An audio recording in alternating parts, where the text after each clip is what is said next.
আসসালামু আলাইকুম। আলু এমন একটা উপাদান যা প্রায় সবার ঘরেই থাকে। আজকে কোনো ঝামেলা ছাড়াই হাতের কাছে থাকা উপকরণ দিয়ে বানিয়ে নেব পটেটো বলস। এই পটেটো বলসগুলো খেতে যেমন মজা, ঘরে বানানো কিন্তু একেবারেই সহজ। এখানে আমি 4টা আলু নিয়েছি। এগুলোকে ভালোভাবে ধুয়ে মাঝখান থেকে কেটে সেদ্ধ করে নেব।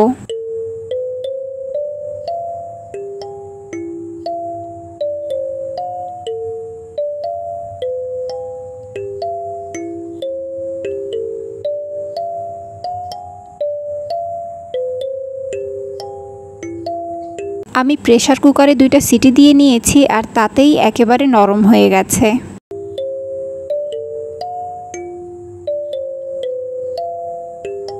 এই আলুগুলোকে একটা ছাঁকনিতে ছেঁকে কিছুক্ষণের জন্য ঠান্ডা হতে রাখবো। এরপর এই আলুগুলোর ছোলা ছাড়িয়ে ভালোভাবে ম্যাশ করে নেব।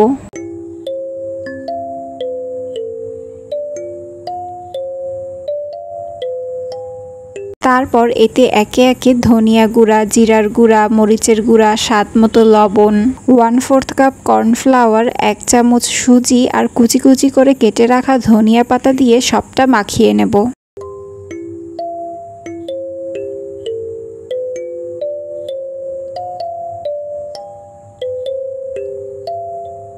এখন হাতে সামান্য তেল মাখিয়ে এমন ছোট ছোট বল বানিয়ে গরম তেলে ভেজে নেব।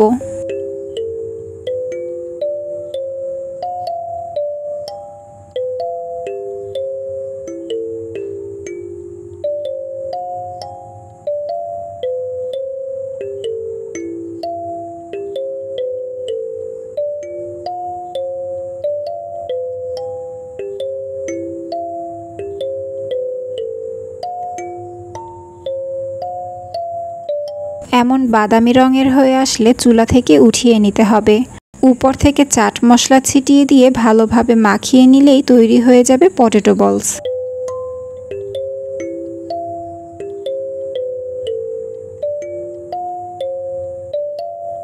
গরম গরম এই পটেটো বলসগুলো চাইলে টমেটো সস দিয়েও খাওয়া যাবে বা খালিও খাওয়া যেতে পারে।